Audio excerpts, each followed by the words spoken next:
Hello students, आज हम लोग 11th क्लास के प्रोबेबिलिटी में जो टॉपिक पढ़ने जा रहे हैं, mutually exclusive and exhaustive events. यह एक इंपॉर्टेंट टॉपिक है जिसका यूज क्लास 12 के प्रोबेबिलिटी में बार बार आएगा। इसके अलावा एक और टॉपिक बचेगा, एल्जेब्रिक प्रोबेबिलिटी या एल्जेब्रिक ऑपरेशन ऑफ प्रोबेबिलिटी, जो आज हम लोग कोशिश करेंगे कि 11 क्लास के प्रोबेबिलिटी को पूरी तरह से खत्म करें। उसके बाद आपका काम है 11 क्लास के प्रोबेबिलिटी में जहां भी डाउट है उन डाउट को हम तक पहुंचाना। उन डाउट के लिए एक वीडियो बनाएंगे और 12 का साथ में प्रोबेबिलिटी हम लोग शुरू भी कर देंगे।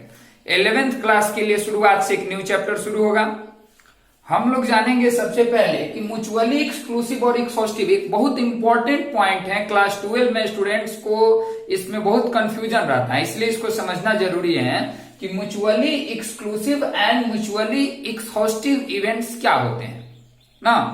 तो सबसे पहले कि अगर आप इवेंट नहीं जानते हैं, सैंपल स्पेस नहीं जानते हैं, तो सबसे पहला एक्सपेरिमेंट क्या है और उसका सैंपल स्पेस क्या है, यह जानने के लिए आप प्रोबेबिलिटी फॉर क्लास 11 पार्ट 1 देख लें। उसके बाद हमने बना रखा है वीडियो इवेंट के लिए प्रोबेबिलिटी फॉर क्लास 11 पार्ट 2 देख लें। अगर आप यह दोनों पार्ट देख चुके हैं तो आप आसानी से आज वाला पॉइंट हम लोग का समझ सकते हैं, mutually exclusive and mutually exhaustive events. देखिए एक बार डिफिनीशन बोलते हैं, अगर आप नोट करना चाहते हैं तो नोटबुक में नोट भी करेंगे, फिर हम लोग एक्सप्लेन करेंगे। टू और मोर events are said to be.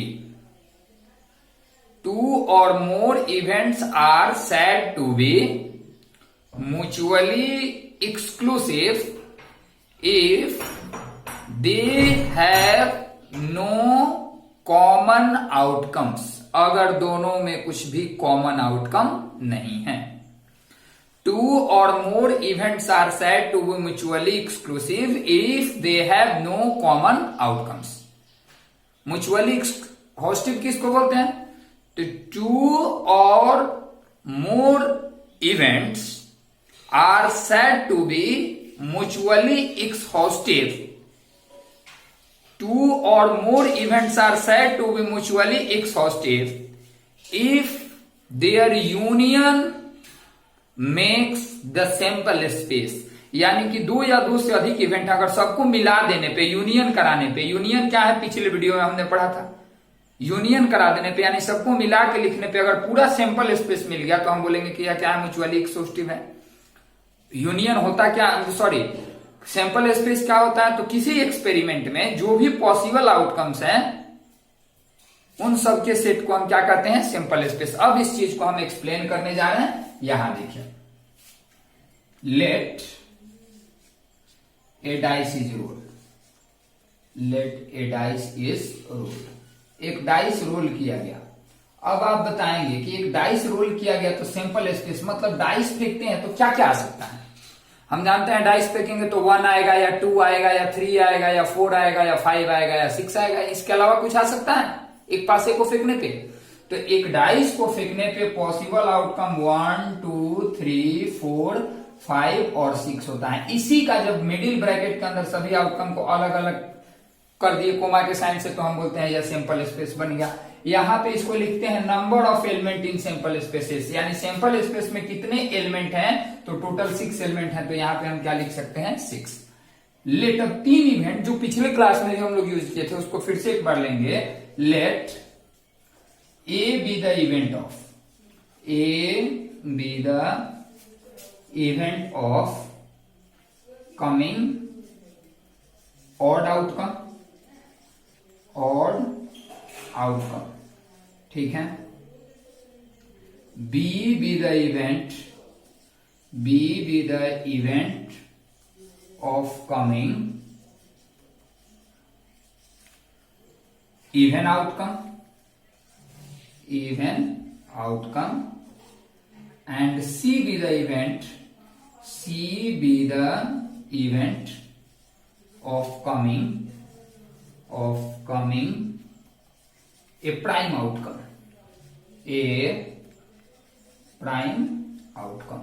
हम जानते हैं कि किसी भी सैंपल स्पेस के जो सबसेट होते हैं यानी जो छोटे छोटे पार्ट होते हैं वह किसी एक्सपेरिमेंट के इवेंट कहलाते हैं। यहाँ पे हमने 3 इवेंट किया। ए यानी वह इवेंट जिसमें ऑड नंबर आता हो, तो ए इवेंट के अंदर कौन कौन आउटकम होंगे, ऑड नंबर कौन कौन से हैं, 1 3 5। बी क्या है, तो बी में हो जाएगा हम लोग का बी इक्वल टू 2 4 6 और सी क्या हो जाएगा, तो सी इक्वल टू हो जाएगा, सी क्या होगा, तो सी इक्वल टू हो जाएगा प्राइम नंबर यानी कि 2 3 5। अब क्वेश्चन में अगर कह दिया जाए कि which of the events A B and C are mutually exclusive and which are exhaustive, यहीं से क्लियर होगा। इसके बाद एक क्वेश्चन भी हम एनसीईआरटी के बताने वाले हैं कि इन तीनों इवेंट में से कौन से इवेंट म्यूचुअली एक्सक्लूसिव हैं और कौन से इवेंट म्यूचुअली एक्सहॉस्टिव हैं। इसको समझना है ध्यान से कि किस इवेंट को हम म्यूचुअली एक्सक्लूसिव कह सकते हैं और किस इवेंट को हम म्यूचुअली एक्सहॉस्टिव कह सकते हैं। तो ध्यान देने वाली बात है यहाँ पे कि 2 इवेंट म्यूचुअली एक्सक्लूसिव तभी कहलाएंगे जब दोनों में कुछ भी कॉमन पॉइंट ना हो। जैसे ए में है 1 3 5, बी में है 2 4 3 6। हमने ऑपरेशन ऑफ इवेंट्स या ऑपरेशन ऑफ सेट्स पढ़ा था, तो यहां पे देखे थे कि देयरफॉर इस साइन को क्या पढ़ते हैं, इस साइन को पढ़ते हैं ए इंटरसेक्शन बी, और ए इंटरसेक्शन बी में वही एलिमेंट लिखे जाते हैं जो ए और बी में कॉमन हो, दोनों में मिल रहा हो। तो बताइए कि इसमें क्या क्या लिखा जाएगा, इस सेट में कौन कौन से एलिमेंट हैं जो ए में भी है बी में भी है, कोई एलिमेंट दिख रहा है, नहीं है, तो केवल ब्रैकेट दे देंगे। इसको इम्प्टी सेट कहते हैं, खाली सेट, यानी इसको 5 बोलते हैं। और अगर 2 सेट्स का इंटरसेक्शन 5 है तो उनको सेट के लैंग्वेज में डिसजॉइंट सेट कहते हैं, और इवेंट के लैंग्वेज में अगर 2 इवेंट का इंटरसेक्शन एक इम्प्टी सेट है, if the intersection of 2 events is an empty set then the 2 events are called mutually exclusive. तो हम बोल सकते हैं कि यह दोनों इवेंट्स क्या है, म्यूचुअली एक्सक्लूसिव। तो यहां ए इंटरसेक्शन बी 5 है, therefore A and B are mutually, हम लिख सकते हैं म्यूचुअली एक्सक्लूसिव।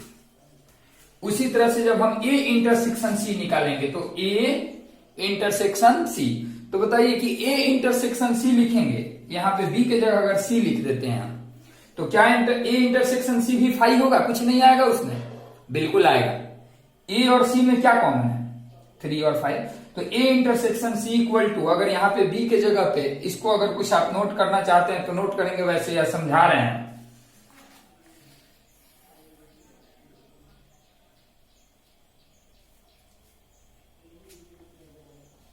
अगर हम ए इंटरसेक्शन सी निकालें तो ए और सी में इंटरसेक्ट करना है 3 और 5, देयरफॉर हम क्या बोलेंगे कि ए एंड सी, अगर यहां बी की जगह सी लिख दें तो आर यहां पर क्या लगाना पड़ेगा, नॉट म्यूचुअली एक्सक्लूसिव, क्योंकि यह 5 के इक्वल नहीं है। अगर 2 इवेंट के इंटरसेक्शन में यानी कोई भी एलिमेंट कॉमन हो गया तो हम बोल सकते हैं कि यह म्यूचुअली एक्सक्लूसिव नहीं है।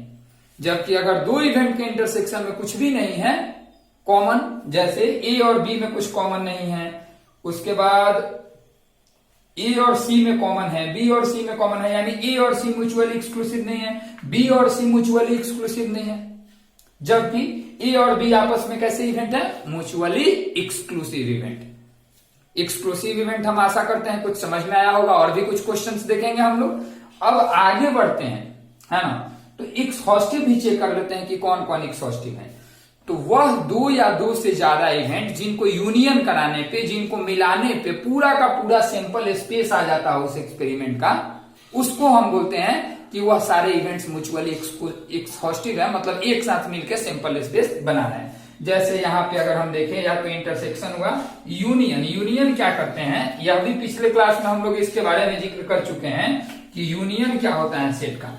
अगर हम यहाँ पे निकालने जाएं, क्या निकालें, तो ए यूनियन बी, तो ए यूनियन बी का वैल्यू क्या होगा, ए यूनियन बी अगर निकालना है तो ए में 1 3 5 है और इसमें 2 4 6 है, तो यही आएगा ना, 1 3 5 2 4 6, मतलब दोनों के सभी एलिमेंट को लिख देना है। अब इसको अगर अरेंज कर दें, हम सजा दें, तो तो यह 1 2 3 4 5 6 सजा इसलिए दिए क्योंकि सेट के अंदर किसी एलिमेंट को पहले लिखे या बाद में लिखे उससे कोई फर्क नहीं पड़ता है। तो ए और बी का यूनियन पूरा का पूरा सैंपल स्पेस एस आ जाता है। Hence, A and B are mutually exhaustive events। देखिए इस चीज को गांठ बांध के रखिए। आपका 80 मार्क्स में क्लास 12 में 10 मार्क्स का प्रोबेबिलिटी आता है क्लास 12 के बोर्ड एग्जाम में, और क्लास 12 के प्रोबेबिलिटी का कोई भी सेक्शन आपको तभी समझ में आने वाला है जब आपका म्यूचुअली एक्सक्लूसिव और म्यूचुअली एक्सहॉस्टिव इवेंट क्लियर है। इसलिए यह प्रोबेबिलिटी का सबसे इंपॉर्टेंट पॉइंट कहा जा सकता है। एक्सहॉस्टिव यानी 2 या 2 से अधिक भी इवेंट हो सकते हैं। अगर सबका यूनियन कराने पे, सबको मिलाने पे पूरा सैंपल स्पेस एस मिल जाए, then this events are called mutually exhaustive events. Exclusive का जब 2 या 2 से ज्यादा इवेंट में कॉमन कुछ भी ना हो, इंटरसेक्शन कुछ ना करता हो, तो उसको हम क्या बोलेंगे? Mutually exclusive events. इसको अगर कुछ लिखना चाहते हैं तो लिखेंगे, फिर हम लोग एनसीईआरटी के बुक के क्वेश्चन को बना के इसको और बेहतर तरीके से समझते हैं। पीछे लिखा हुआ है क्वेश्चन, इसमें देखिए यह एनसीईआरटी के बुक का एक्सरसाइज 16.2 का क्वेश्चन नंबर 3 है। यह बेस्ट क्वेश्चन है यह समझने के लिए कि म्यूचुअली एक्सक्लूसिव और एक्सहॉस्टिव इवेंट क्या होते हैं। एक्सरसाइज 16.2 का क्वेश्चन नंबर 3 देखिए क्या है। An experiment involves rolling a pair of dice and recording the number that comes up। यानी एक एक्सपेरिमेंट में क्या किया जा रहा है? एक्सपेरिमेंट मतलब क्या कि कोई वैसा काम करना जिसका आउटकम पहले से फिक्स है कि इन्हीं में से कुछ होगा। जैसे 2 डाइस को फेंका जा रहा है तो आउटकम फिक्स है कि 36 आउटकम्स है, 1 1 आ जाए, 1 2 1 3 1 4 1 5 1 6, या फिर 2 1 2 2 2 3 2 4 2 5 2 6, इन्हीं सब में से कुछ आएगा। तो आउटकम फिक्स है, इसलिए 2 डाइसेस को एक साथ फेंकना क्या है? एक्सपेरिमेंट है। तो इस एक्सपेरिमेंट में क्या किया जा रहा है कि 2 डाइसेस को फेंका जा रहा है, और 2 डाइसेस को फेंकने के बाद उनके आउटकम को रीड किया जा रहा है। जैसे एक बार फेंके, अगर 5 4 आ गया तो एक जगह लिख दिए कॉपी में कि क्या आ गया? 5 और 4 आ गया। तो हम अगर इसका सैंपल स्पेस इस क्वेश्चन में बनाने के लिए नहीं कहा है, क्योंकि सैंपल स्पेस बनाने के लिए जो कहा गया हुआ एनसीईआरटी की एक्सरसाइज फर्स्ट यानी 16.1 एक्सरसाइज में है। यहां पे क्या दे रहा है कि जिसमें 3 इवेंट दिए हैं। पहला इवेंट ए क्या है? The some is greater than 8, यानी ए के अंदर वह आउटकम लिखे जाएंगे जिसमें दोनों डाइसेस पे आने वाले नंबर का सम 8 से ज्यादा हो। B 2 occurs on either die. दूसरा क्या होगा इवेंट कि वह इवेंट जिसमें कम से कम एक डाइस पे कितना आता हो? 2 आता हो। और सी क्या है? द सम इज एटलीस्ट 7, वही आउटकम लिखे जाएंगे जिसमें दोनों डाइसेस पे आने वाले नंबर का सम कम से कम 7 हो और साथ में 3 का मल्टीपल भी हो। तो 7 से ज्यादा हो और 3 का मल्टीपल हो, यानी कि दोनों डाइसेस का सम या तो 9 हो या फिर 12 हो। तो देखिए यहां पर सॉल्यूशन में हम क्या करेंगे, पहले आप गिवन में लिख के और पूरे क्वेश्चन को लिख देंगे लैंग्वेज में। हम सीधे आते हैं इसके प्रैक्टिकल सॉल्यूशन पे। तो ए में कौन कौन आउटकम होंगे बताइए? वह आउटकम लिखे जाएंगे जिनका सम 8 से ज्यादा हो, यानी 9 हो, 10 हो, 11 हो या 12 हो। 2 डाइसेस को फेंका जा रहा है तो दोनों डाइसेस पे आने वाले नंबर का सम 13 हो सकता है कि नहीं? नहीं, क्योंकि मैक्सिमम सम तो 6 + 6, दोनों पे 6 6 आ जाए तो मैक्सिमम सम कितना हो सकता है? 12 हो सकता है। तो इसलिए हम क्या करते हैं यहाँ पे ए के लिए, ए में वही आउटकम लिखे जाएंगे कि दोनों का सम 8 से ज्यादा हो, यानी कि जैसे हम 1 के साथ तो कोई भी आएगा तो 8 से ज्यादा नहीं होगा, 2 के साथ नहीं आएगा, 3 के साथ 6 लिख दें, या 4 के साथ 5 लिख दें, या 4 के साथ 6 लिख दें, 5 के साथ 4 लिख दें, या 5 के साथ 5 लिख दें, या फिर 5 के साथ 6 लिख दें, या फिर 6 के साथ 3 आ जाए, या फिर 6 के साथ 4 आ जाए, और या फिर 6 के साथ 5 आ जाए, या फिर 6 के साथ 6 आ जाए। यह कौन से हुए? यह हुआ ए। बी में हम आते हैं। बी इवेंट है, मतलब बी में वह आउटकम लिखे जाएंगे बी सेट में जिसपे कम से कम किसी एक डाइस पे 2 हो, बिना 2 के काम नहीं चलेगा। तो 2 हो यानी कि या तो 2 1 आता हो, या फिर 2 2 आता हो, इस तरह से लिखें 2 3 आ जाए, या फिर 2 4 आ जाए, या फिर 2 5 आ जाए, या फिर 2 6 आ जाए, और फिर इन सब का उल्टा भी लिख सकते हैं यहाँ पे, यानी कि 1 2 आ जाए, यहाँ पे 3 2 आ जाए, या फिर 4 2 आ जाए, 5 2 आ जाए, और यहाँ पे क्या हो जाएगा 6 2 आ जाए। सी में आते हैं। सी है event the some is at least 7, सम कम से कम 7 होना चाहिए, मतलब 7 से ज्यादा हो जाए, 8 हो जाए, 9 हो जाए, 10 11 12, 7 से ज्यादा यानी 8 9 10 11 12 सम हो, और वह 3 का मल्टीपल भी हो। तो 7 से ज्यादा 3 का मल्टीपल, यानी कि वही आउटकम इसमें लिखे जाएंगे कि दोनों नंबर का सम या तो 9 हो या फिर क्या हो 12 हो। तो उसके लिए हम क्या लिख सकते हैं यहां पर, तो 3 6 या फिर 6 3 या फिर 4 5 या फिर 5 4, और यहां पे फाइनली हम लोग लिख सकते हैं 6 6। और इस क्वेश्चन में पूछा क्या है, यहां पे एक लाइन छूट गया क्वेश्चन में, आप एनसीईआरटी के बुक का एक्सरसाइज 16.3 का थर्ड क्वेश्चन देख सकते हैं, 16.2 का। Which of the above events are mutually exclusive and which are mutually exhaustive. इसमें से कौन एक्सक्लूसिव है और कौन एक्सहॉस्टिव है। तो देखिए सबसे पहला चीज क्या है, एक्सक्लूसिव वैसे इवेंट को बोलते हैं जिनके इंटरसेक्शन में कुछ भी ना मिल रहा हो।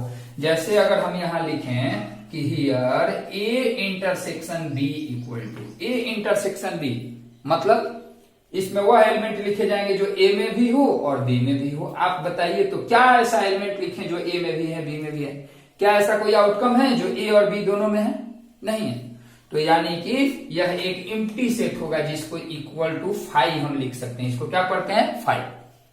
देयरफॉर हम बोल सकते हैं A and B are, A and B are, A और बी क्या हो जाएंगे mutually exclusive, mutually exclusive events. A और बी क्या हो जाएंगे म्यूचुअली एक्सक्लूसिव इवेंट्स हो जाएंगे, है ना। अब देखिए आप उसी तरह जब ए इंटरसेक्शन सी करेंगे तो ए और सी में कुछ मैच कर रहा है, तो ए और सी में बहुत सारा मैच कर रहा है, 3 6 कर रहा है, 6 3 कर रहा है, 4 5 कर रहा है, 5 4 कर रहा है, 6 6, यानी कि ए इंटरसेक्शन सी में बहुत सारे एलिमेंट आएंगे, यानी वह एम्प्टी सेट नहीं होगा। Therefore A and C are not mutually exclusive. B intersection C, फिर जब आप बी और सी का इंटरसेक्शन कराएंगे तो 5 आ जाएगा। तो जब बी इंटरसेक्शन सी 5 आएगा यानी B and C are mutually exclusive. तो बोल रहा है कि इन 3 इवेंट में से कौन कौन से पेयर म्यूचुअली एक्सक्लूसिव हैं। तो पहले आप यह लिख के तब लिखेंगे hence A and B are mutually exclusive, also A and C, sorry A and C नहीं, B and C are mutually exclusive. अब एक्सहॉस्टिव की बात करते हैं। इसमें एलिमेंट है 1 2 3 4 5 6 7 8 9 10, इसमें है 10 और इसमें है 6 26। अगर तीनों को मिला दें, किसी दो को मिलाएं तो मैक्सिमम 26 26 भी नहीं होंगे, लेकिन मैक्सिमम 26 आउटकम होंगे, यानी पूरा सिंपल स्पेस तो आ नहीं पाएगा। 2 या 2 से ज्यादा अधिक इवेंट एक्सहॉस्टिव तब कहलाते हैं जब उनका यूनियन यानी उनको मिलाने पे पूरा सिंपल स्पेस क्या मिल जाए एस। अब बताइए कि तीनों को मिला देंगे तो पूरा सिंपल स्पेस का सबसे पहला ही एलिमेंट 1 1 आएगा, नहीं आएगा, यानी तीनों को मिला देने पे भी सिंपल स्पेस एस नहीं आएगा। तो इसको हम कैसे लिखेंगे कि here A union B union C is not equal to S, hence neither of the given events are mutually exhaustive, यानी एक्सहॉस्टिव कोई भी नहीं है।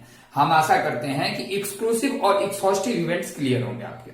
आप किसी भी बुक के एक्सरसाइज और एग्जाम्पल से एक्सक्लूसिव और एक्सहॉस्टिव इवेंट्स को बना के पूरी तरह से 100% अपना डाउट उसमें क्लियर रखेंगे, या 12 क्लास में 11 क्लास में जहां आप प्रोबेबिलिटी पढ़ेंगे वहीं पे काम आएगा, है ना। वीडियो थोड़ा हम लोग का ज्यादा लंबा हो जाने की वजह से अपलोड में प्रॉब्लम होता है, इस वजह से आज एक छोटा सा पॉइंट बच रहा है जिसको अगले वीडियो में हम बताएंगे क्लास 11th के लिए। आज के वीडियो में इतना ही। आप म्यूचुअली एक्सक्लूसिव और म्यूचुअली एक्सहॉस्टिव इवेंट्स को पूरी तरह से क्लियर करें।